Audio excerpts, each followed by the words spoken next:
kasama ka pala sa nag-group effort. At ikaw pa ngayon yung nagkukonbinse sa 18 Marines na i-withdraw yung kanilang affidavit. Nang dahil doon ay nagpasya ang mga kumukup-kup doon sa 18 at higit pang mga dating sundalo na maggawa na lang ng papapahayag na ginawa nga nila sa araw na ito. Yan pong mga narinig nyo sa araw na ito ay siyang dapat na marinig po ninyo sa isang pagdinig ng Blue Ribbon Committee na ang representasyong ito ay matagal na pong itinalaga ang kanyang kakayahan na siya ang manguna, na matukoy po natin ang mga taong nasa likod ng napakamalaganap at napakamalaking nakawan sa salapi ng bayan na ganap po sa kasaysayan ng ating republika. Mga congressman, ang sabi niya, I built 5,500 flood control. Opo. Wala po yun. Sinungaling po. Bahay namin. At in fact po, madami pong nakakaalam ng kung ano yung lugar namin sapagkat kahit po nung una na may nag-akusa sa akin na dating kandidatong senador na naging senador, ay alam na po na lahat yung address ko. Yes. Good morning mga kasama. Nandito naman tayo si Kuya Goods nagbabalik. At syempre kung di ka pa nakasubscribe, mag-subscribe ka na at hit mo na rin yung bell para laging updated sa ating mga video. Marami hong personalidad ang nababanggit ngayon. Andyan ang Pangulo, andyan yung mga media, andyan si Clavio, andyan si Tulfo. Iyan ang mga matatapang na sinabi at binigkas ng 18 Marines. Maski itong si Erwin nabanggit, si Soto nabanggit, at iba talaga eh. Si Cheese, maski itong si Mark Villar ay nabanggit ho. At meron hong balita na talagang ibang klase talaga ang nangyayari ngayon. Buti na lang talaga lumabas itong 18 Marines sa siniwala at kung sino-sino ang pumaldo. Wow, sarap, paldo. 99% ho daw ata, ayon sa video, kumamal ng kumamal itong si Balulong. Meron diniliver na 20 maleta, iba't ibang mga 18 Marines At meron hong bagong 4 na testigo na mismo sa bahay, sa tapat ng bahay, pinakita itong larawan nitong bahay ni Tolfuk. At nadadawit din ho ang pangalan ni Comelec Chairman. Georgie, kamusta ka na? Pasadahan natin ngayon ang mga balita. At syempre, kung hindi ka pa nakasubscribe, mag-subscribe ka na. At andyan lang po yung join button kung gusto mo sumali sa ating talakayan. At sa dulo ng ating video, syempre yung shoutout segment natin, hindi tayo magtatapos hanggat hindi tayo nakakapag-shoutout. Eto na, tumayo at nagsalita ang isang ex-Marines patungkol dito. Ano ba yung kanyang sinabi rito? Alam niyo, ang hirap magsalita kapag hindi tama at hindi tugma ang sinasabi. Pero sa pananalita at pronouncement ng mamang ito, sigurado talagang alam niya, detalyado.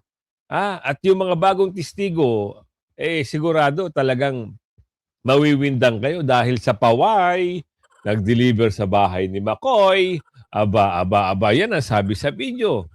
Diba? Hindi naman natin mapapasinungaling at hindi tayo nagtatagpi-tagpi ng kwento rito.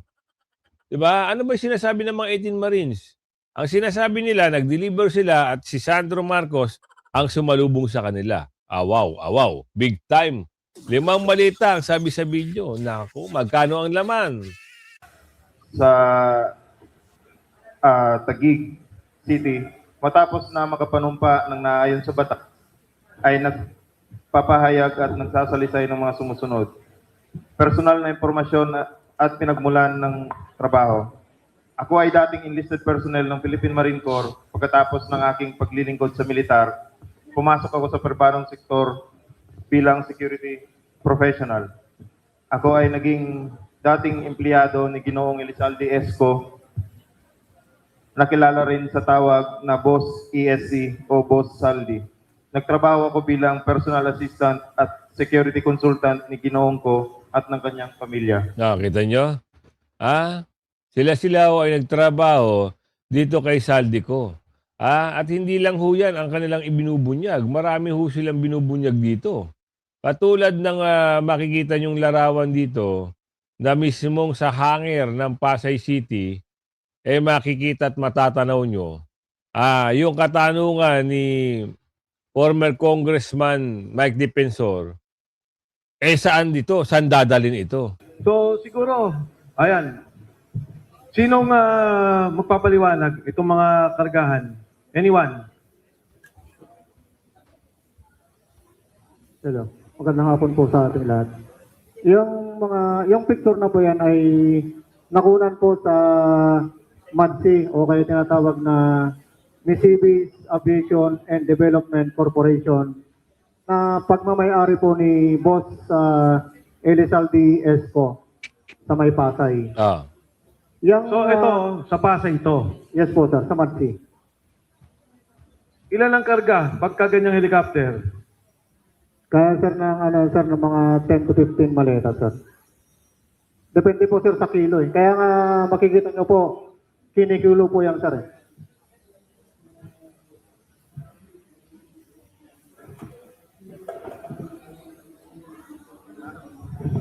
Di malinaw.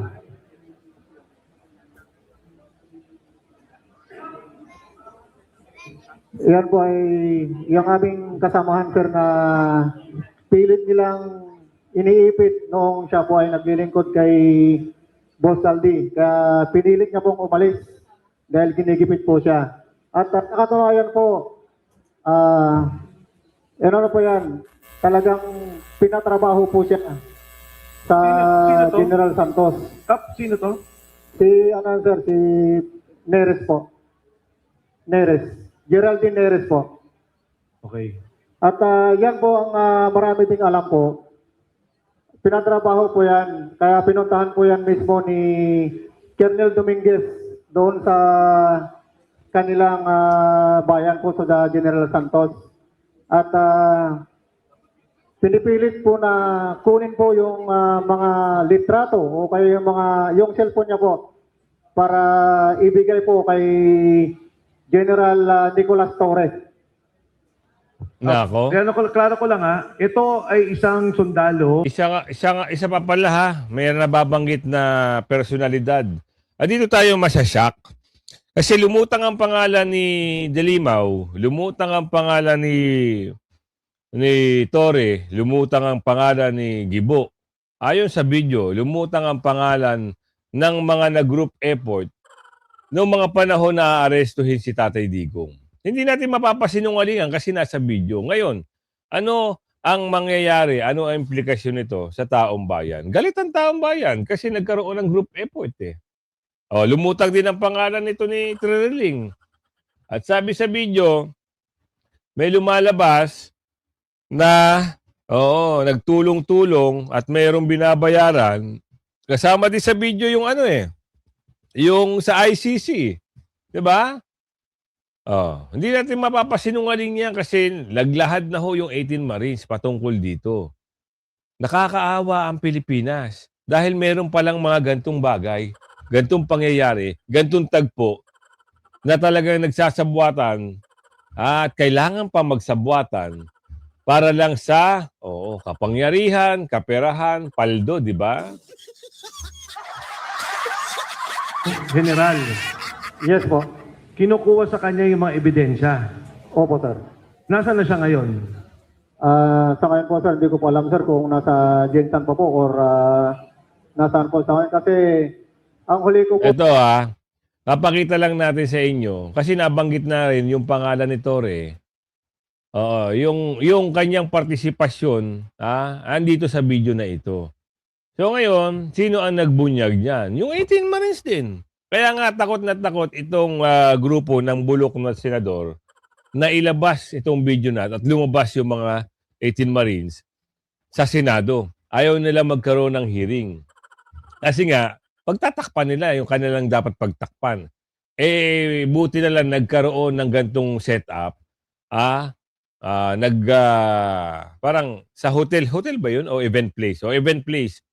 Nagkaroon ng press con o meeting at pagsisiwalat na rin. O eto, anong usapin dito? Bakit oo, andito yung pumipicture dito si ano pangalan nito? Yung sabi niya doon kay Tatay Digong, kakalad ka rin kita, kakalad ka rin kita. Kasama ka pala sa nag-group effort. At ikaw pa ngayon yung nagkukonbinse sa 18 Marines na i-withdraw yung kanilang affidavit. Kuya Good, sino nagsabi niyan? 18 Marines, nasa video.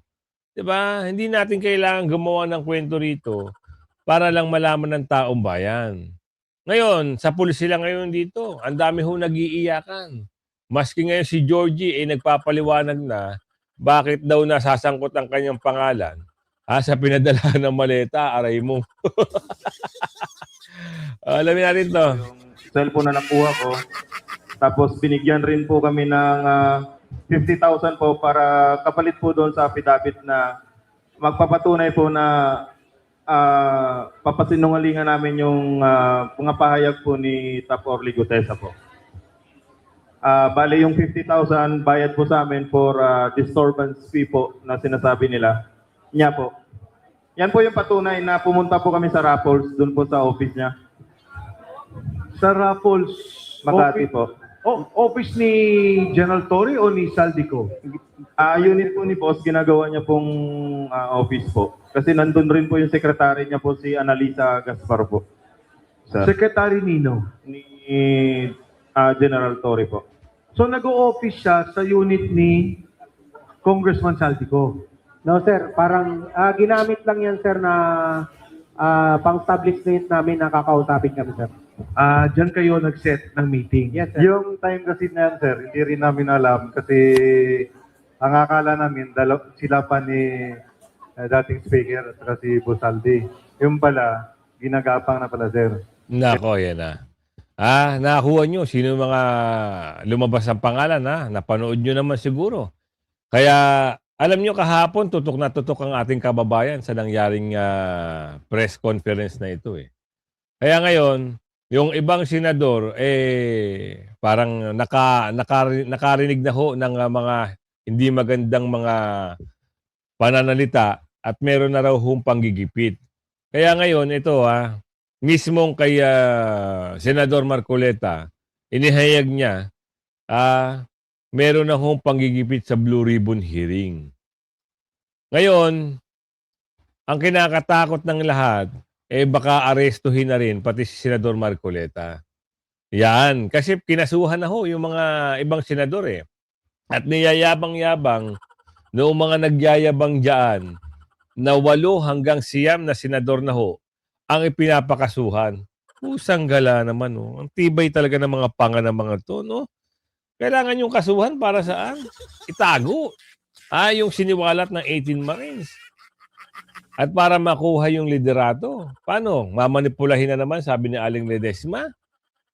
Kaya, Senador, ibulalas mo na kung ano yung saloobin mo. Mga kababayan, ngayong araw ay narinig po ninyo ang pagpapahayag at mga deklarasyon at testimonya ng mga dating sundalo na nagpasya na magkatipon-tipon kaninang umaga at natapos kani-kanina lang tungkol sa maanumalyang flood control projects na kinapalooban ng maraming pagdi-deliver ng napakaraming mali-maletang salapi sa iba't ibang mga tao at opisyalis ng ating bansa.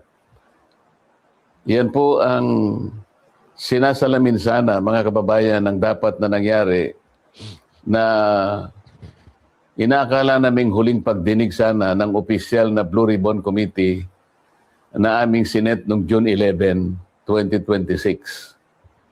Hindi nga po natuloy yun, mga kababayan, dahil nung matunugan ng ibang mga kasama namin na kami magdadaos uli ng panghuling hearing na lang ng Blue Ribbon Committee, ay sinabi nila na mayroong security threat ang Senado at ang aming mga kawani ay sinabihan nila na mag-work from home na lang.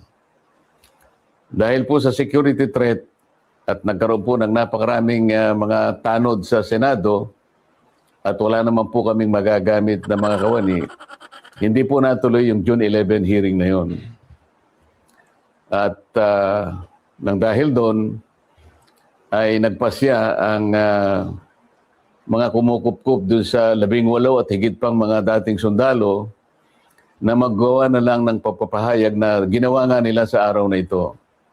Yan pong mga narinig nyo sa araw na ito ay siyang dapat na marinig po ninyo sa isang pagdinig ng Blue Ribbon Committee na ang representasyong ito ay matagal na pong itinalaga ang kanyang kakayahan na siya ang manguna na matukoy po natin ang mga taong nasa likod ng napakamalaganap at napakamalaking nakawan sa salapi ng bayan na ganap po sa kasaysayan ng ating republika. Nang dahil po dyan ay marami po ang nagkaroon ng galit sa inyong lingkod at ako po ay kinasuhan nga ng kahit mga imbentong mga kaso.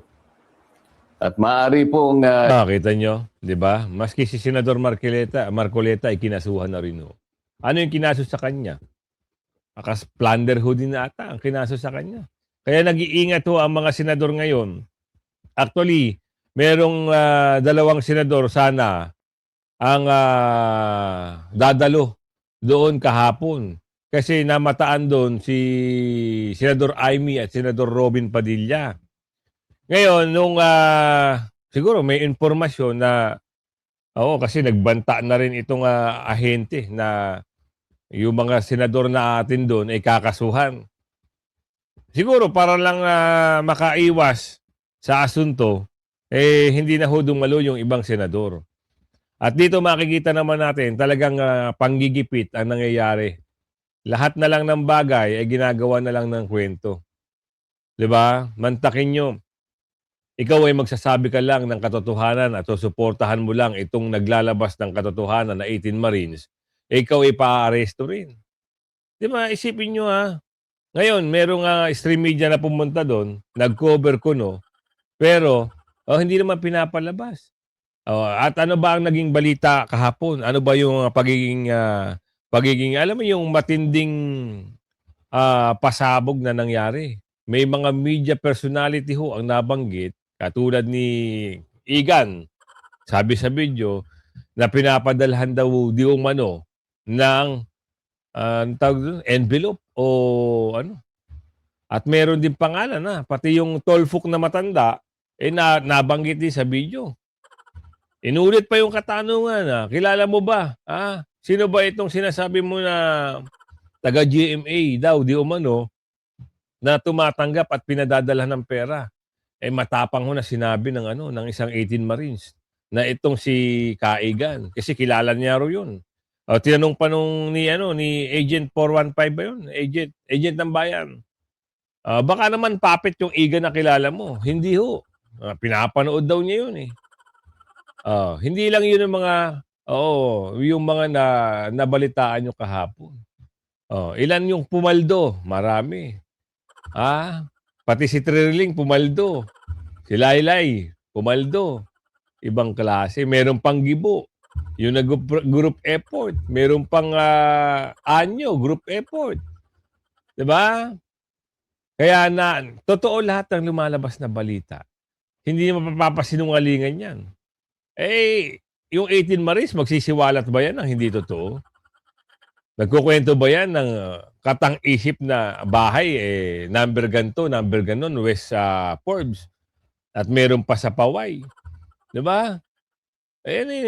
Matalas na mga talagang katotohanan ang sinasabi. Sa isang araw, hindi po natin alam kung ngayon o bukas, sa makalawa, ay iahain po sa akin ng warrant of arrest upang ako po i-arestuhin upang hindi ko na maipagpatuloy ang aking gustong mangyari na matukoy po natin ang mga may kagagawan ng lahat ng ito at mapanagot natin sila.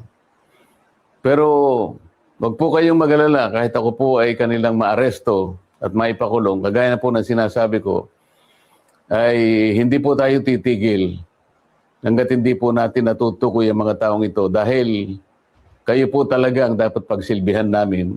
Interest po ninyo ito. So, huwag kayong mawawalan ng loob at huwag kayong mawawalan ng pag-asa. Pansamantala lang naman siguro hindi tayo magkikita ng harapan. Ngunit, dahil po sa ating pakikipaglaban, alang-alang po sa interes ng ating bansa, ay kailangan tayong magkaisa. Sa tulong po ng Panginoon Diyos, magtatagumpay din po tayo. Mabuhay po kayong lahat at sana'y araw-araw ang diwa ng ating pagkakaisa ay huwag pong mawala sa bawat isa sa atin. Salamat po sa inyong lahat.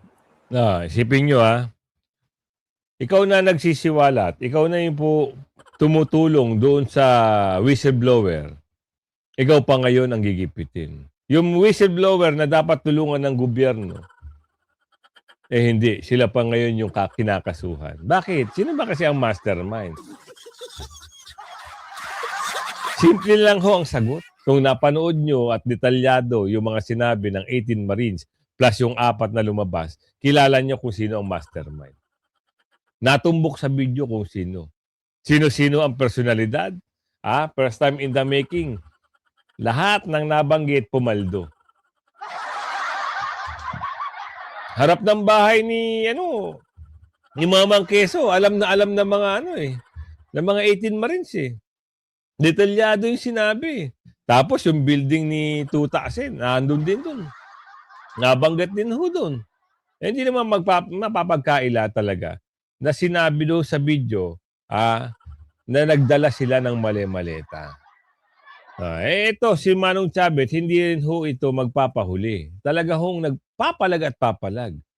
Oo, katunayan, siya ho ay nakabilang ngayon dahil sa kasong cyber libel. Hindi natin alam kung sino yung kanyang nilibel. Nakapagpiyansa ho siya. Meron kayong ipakikita para sa ating mga kababayan? Opo. Meron. Ano po ba ito, Manong? Unang-una po sa lahat sa ating mga kababayan, gusto ko pong malaman yung lahat na yung binanggit ni BBM sa SONA 2024, pinalakpakan ng mga congressman. Ang sabi niya, I built 5,500 flood control. Opo. Wala po yun. Sinungaling po.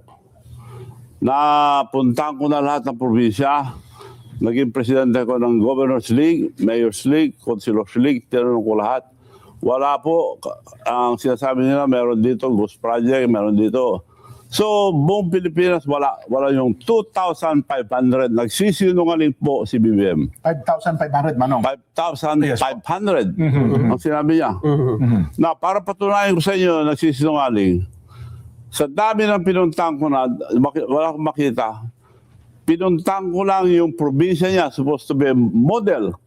Dahil probinsya ng presidente, anak niya ang congressman. Pinuntang ko po yun, pabalik-balik. Tumitsempo lang kami dahil may mga iba nagbabantay. So, gumamit kami ng drone na medyo moderno dahil na-measure niya yung project. Opo. At nakakalipad hanggang 20 kilometers. At doon namin nakita yung mga project na puro putik at sinasemento na. Ngayon, ipapakita ko po, eto na prueba na sinungaling si BBM. Nabudol po tayo, sinasabi niya 2,500, wala. Kaya nung 25, nabaha po tayo. So, eto ipapakita ko po kung anong prueba. Ang nasa Ilocos Norte na probinsya niya, supposed to be the model of our country dahil yun ang bahay ni BBM. So, pakita natin po yung una. Opo, saglit lang daw, Manong. Nagbabuffer lang yung ating video. Pero ito po, sa Ilocos pa lamang, Ilocos Norte pa lamang po ito, Manong. Wala akong makita yung iba kundi doon So, gusto ko rin pakita na kung wala sa Ilocos, kung meron sa Ilocos Norte, wala. Yan ang model. Pero batay po doon sa dokumento niyo, Manong, ilang dapat ng flood control projects? 500 sa Ilocos Norte lang. Ilocos Norte pa lang po. Kay Sandro Marcos lang. 540. Dapat, meron. Dapat. Flood control Flood project. control, opo. Nung chinek ninyo, Wala. Drinon namin ang buong distrito niya. Iilan lang ang proyekto. At substandard kung meron man. Babalik-balik kami, wala. Pumaldo, no?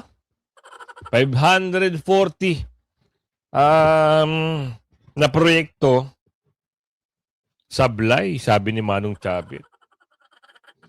Bang klase, no? Simple lang pag pumaldo. Tumakbo ka lang ng pagka-presidente, sabi ni Aling Alvarez, tapos, patakbuhin mo yung anak mo, congressman, patakbuhin mo yung pinsan mo, gawin mong ano pa nga, ano na to, ano yung pwesto ni Balulong? Tapos ano ka ng kasama mo, kakampi mo, yung pipirma ng mga project, paldo. Tapos mag-hire ka ng mga yung mga kagaya kay Saldico, pahatirin mo ng pera, paldo. Ang sarap kumita ng pera. Ngayon, nagpapakasasa kayo. Pagdating ng araw, hindi nyo malulunok yan at hindi nyo madadala sa langit yan. Mahihirapan kayo ubusin yan.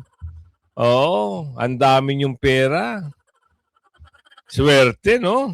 Walang kahirap-hirap, pumaldo. Kaso, ang nagsasaper, yung milyong-milyong Pilipino at ang bansang Pilipinas. Anong nakaraan ho, ang balita natin ay 16 trillion lang ho ang utang ng Pilipinas. Ngayon, tatanong natin sa kaibigan ko, magkano na ba ang utang ng Pilipinas? Ano ang sagot ng kaibigan ko dyan? Noong nakaraan, 16 trillion lang ho ang utang ng Pilipinas. Ngayon ang sinasabi dito, ang kabuuang utang ng Pilipinas ay nasa 18.47 trillion base sa pinakahuling ulat ng Bureau of the Treasury. Bureau of the Treasury Yan ang nagsabi, aray mo. Ang saklap. Bago matapos ang termino, siguro nasa 20 trillion na yan. Kaya naubos ang pera ng bansa dahil sa pamimigay na nabanggit na maletagang. Hindi lang ho, hindi lang mga senador, hindi lang mga congressman. Nabanggit din pala si Kim Bulot, ano? Meron ditong ano ito. Ito ha. Nasaan na ba yung bahay ni Kim Bulot na pinaghatiran ng maleta? Hanapin natin Talagang paldo Kaya tahimik ngayon ang babae dahil wala na sa pwesto. Dahil pag napatunayan ito, at nakaupo na si BP Sara, tiyak, pag na-back to you sila, matindi ang kulong nito. Graft and corruption. Graft and corruption. Tapos pandarambong. Tapos sabuatan. Alam nyo, matindi. Pagbabayaran ito ng mga durobo pagdating ng panahon. Kaya nga may nababanggit silang Ito, ngayon, nagpapaliwanag ngayon ito si Mr. Garcia. Bakit daw? Ano raw? Kasi nadawit ho ang kanyang pangalan. Sino ho ang nagdawit? Yung 18 Marines pa rin. Ilang milyon? Yung bahay ko Diyan po yung bahay namin. At in fact po, madami pong nakakaalam kung ano yung lugar namin sapagkat kahit po nung una na may nag-akusa sa akin na dating kandidatong senador na naging senador, ay alam na po na lahat yung address ko. Ibig sabihin, pati po yung street. So, sinabi po doon daw po sa street na yon na very public yung mismong street na yon, doon daw po nagkaroon ng abutan. So, gusto ko lang po itugma. Ang sabi po nung una, doon po sa Midas Hotel. Ngayon po doon sa street, kung saan nandun po yung tirahan namin. Pero, iba-iba. Chair, nabanggit po ninyo kanina, alam po ninyo kung sino ang handler nito pong nag-aakusa sa inyo. So, kung alam nyo po ang identity nitong handler, ano po kaya yung nakikita ninyong posibleng motibo kung hindi talaga totoo yung pagtanggap po o pagbibigay sa inyo ng 10 million, bakit po kayo idinadamay? Eh yung handler po kasi ay isang retired official din ng AFP. Pero siyempre, maliban po sa kanya, meron naman po mga nasa likod din yan na hindi ko alam kung ano po ang motibo. Baka may mga kasong nandito po sa amin na hinahawakan ni Comelec. Kasi po talagang kahit po sa anong tingnan natin, ano po ang relasyon ni Comelec, ni Commission on Elections? Malaki. Oo, yan ang sabi ni Aling Ledesma. Malaki ang papel ni Comelec. Malaki ang papel ni Comelec. Lalong-lalo na dito sa nangyaring muntik na matalo si Senador Bongo. Ang bilis ng pagbabaklas ng numero nung nakita, tumawag ka agad sa Comelec. Kayo inayos kung hindi pa nasita. Ganun ang papel ng Comelec. Ngayon, sasabihin nyo, anong papel ng Comelec sa flood control? Aba. Merong connection yan. Hindi naman basta-basta ganun na lang yan. Malapit na ang 2028. Hindi lang natin alam kung hanggang kailan ang termino ng mamang ito. Kasi ang alam natin, 7 years in the making. So pumasok na to. Tanong nga natin sa kaibigan ko, kailan matatapos ang termino ni George? Kailan? Matatapos ang termino ni Commission on Election Comelec Chairperson George Garcia. Naku, matagal pa pala. Naku. 2029 pa? Anak ng bugi naman, Bakit ganun? Magaling din talaga ito nag-appoint, Talagang kuhang-kuha nila ang Pero anyway, idepensa mo na lang yan kung hanggang saan naabot yung usapin na yan. Kasi sa mata ng taong bayan, sa mata ng buong bansa, sa mata ng Pilipino na saksi sa mga video na may sinasabing pagnanakaw at pinagdi-deliver ng tao ng mali-malita, talaga kagigil-gigil yung mga nangyaring yan. Diba? Ninakawan ng bansa. Pumaldo. Sinong pumaldo? 90% ng maleta nasa bahay daw di umano ni Balulong. Kaya kung umabot ka sa video natin ito, ako naman ay maglalambing sa inyo. Paki-like, share nyo yung video. At syempre, si Mang Banat ay i-subscribe nyo. Kasi si Mang Banat, magaling magaling bumanat. Kaya tulungan natin ito. Ayan ayan siya. Mang Banat. Kita nyo? Ayan breaking news. Mukhang kampihan nagpatawag ng special session. Kita nyo na. Binanatan niya dyan yung mga dorobo. At siyempre sa ating shoutout segment, eto na Shoutout natin yung mga magigiting natin mga subscribers.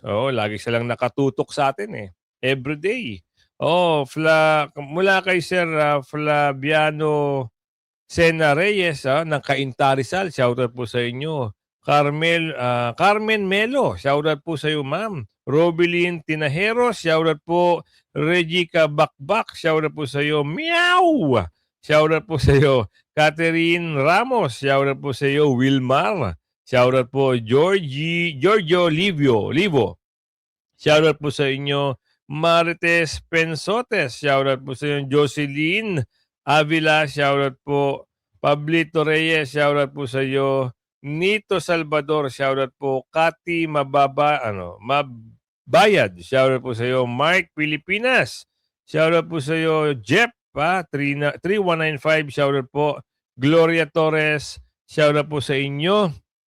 Undoy Dugo, shoutout po. Ma'am Karen Panganiban, shoutout po. Ma'am Damanusan, shoutout po sa inyo. Ardo DC, shoutout po. Rayban 20, shoutout po sa iyo. Rosaline, shoutout po sa iyo. Jonardes Tourism, shoutout po.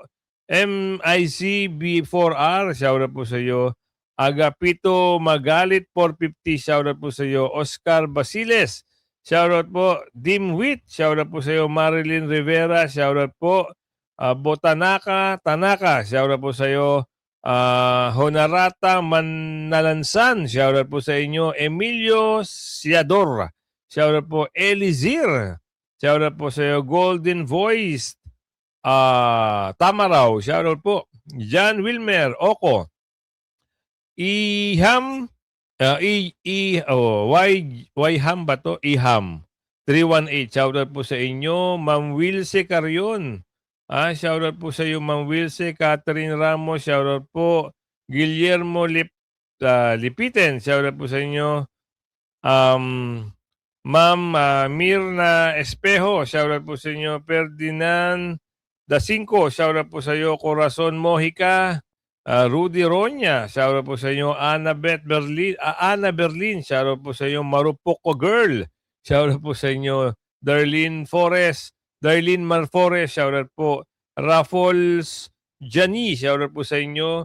Ma'am Labiton. Shoutout po sa iyo. Alex Calamba. Shoutout po. Julie Legaspi. Shoutout po. Ma'am Malu. Survivor Mix Club. Shoutout po. Lex Tan. Shoutout po. Asian Barani Wanagan. Shoutout po sa inyo. Ako po ay naglalambing. Pakilike and share. Hanggang sa muli ho. Bye-bye.